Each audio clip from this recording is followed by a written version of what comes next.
Phase 2 of seduction is about transitioning from initial intrigue to a more deeply rooted attachment by blending pleasure and confusion, creating an experience that feels thrilling yet unpredictable.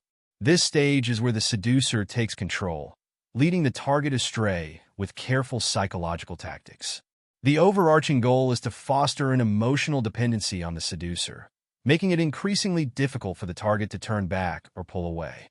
The subtlety and complexity of this phase lie in balancing indulgence with tension, keeping the target off balance, yet thoroughly captivated. Each move is designed to amplify the target's desire while creating a sense of disorientation that strengthens their emotional attachment. The experience becomes uniquely stimulating, as though the target has stepped into a dreamlike space. The key to this phase begins with creating suspense. By keeping the target guessing, the seducer instills a sense of fascination that borders on obsession. An air of unpredictability is essential here.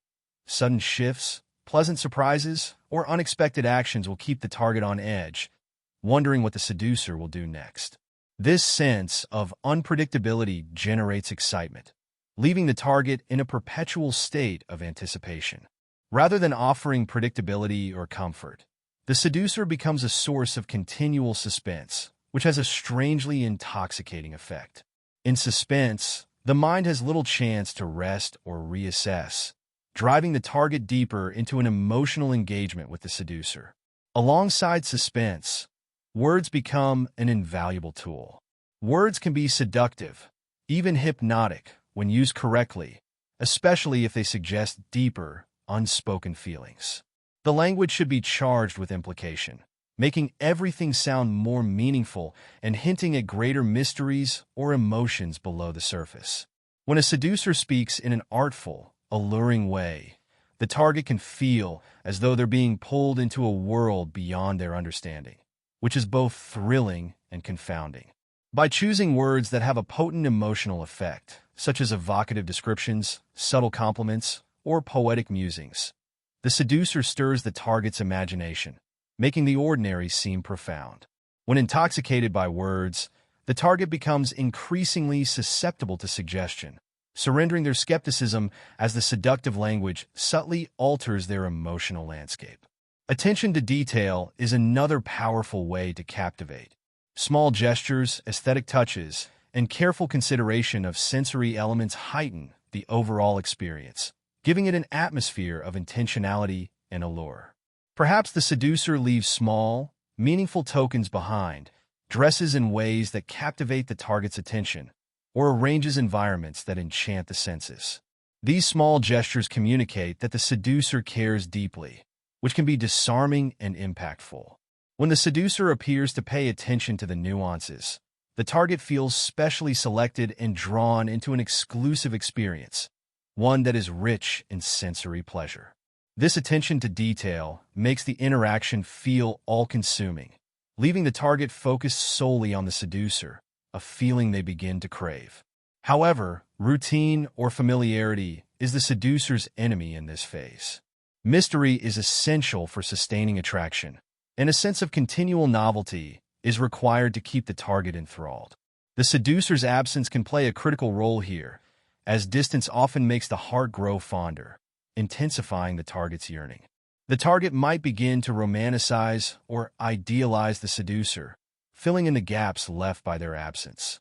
When the seducer reappears, there's an element of excitement in the reunion, as though they're rediscovering something extraordinary. This unpredictability deepens the target's emotional attachment, making them feel as though their connection with the seducer is something truly special, even fated. Strategic vulnerability becomes a tool of emotional manipulation in this stage, as the seducer reveals just enough weakness to appear relatable or deeply affected by the target's influence. By showing a glimpse of their emotional side or confessing an inner struggle, the seducer can gain the target's sympathy and trust.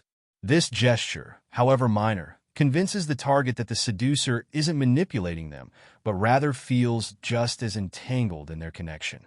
The target sees the seducer as human, flawed, and thus more trustworthy and sincere.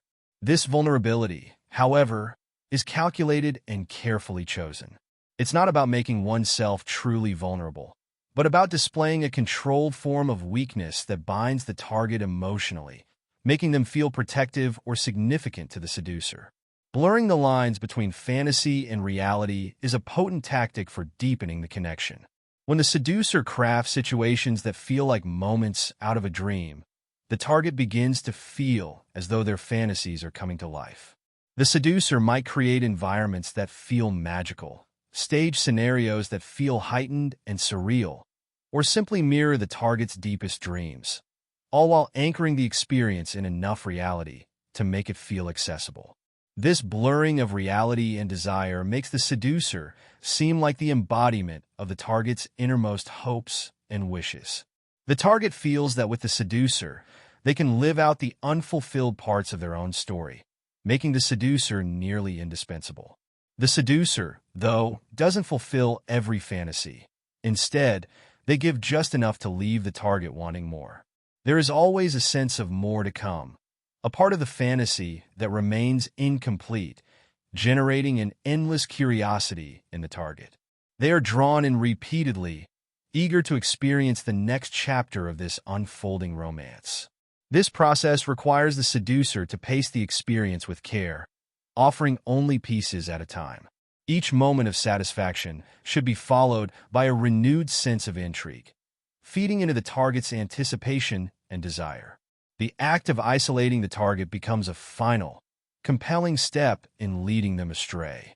By monopolizing the target's attention and creating experiences that feel like their own separate world, the seducer becomes an all-consuming presence. The seducer might take the target on excursions, spend uninterrupted days with them, or even isolate them through focused conversations. When the target is separated from the distractions of daily life, they feel intimately connected with the seducer, as if they're living a story outside the bounds of ordinary reality. This isolation draws the target so deeply into the seduction that the thought of going back to life without the seducer feels empty, even painful. By the end of this phase, the target should feel so entangled that turning back becomes nearly impossible. Their emotional investment is profound. Their thoughts and feelings are intertwined with the seducer's presence, and they feel as though they're in the middle of a grand and meaningful connection. They're no longer in control of their own direction, and the seductive experience has taken on a life of its own, compelling them to move forward into deeper engagement. The seducer, all the while, carefully guides the experience, blending pleasure, confusion, and suspense into an irresistible journey that leaves the target utterly captivated.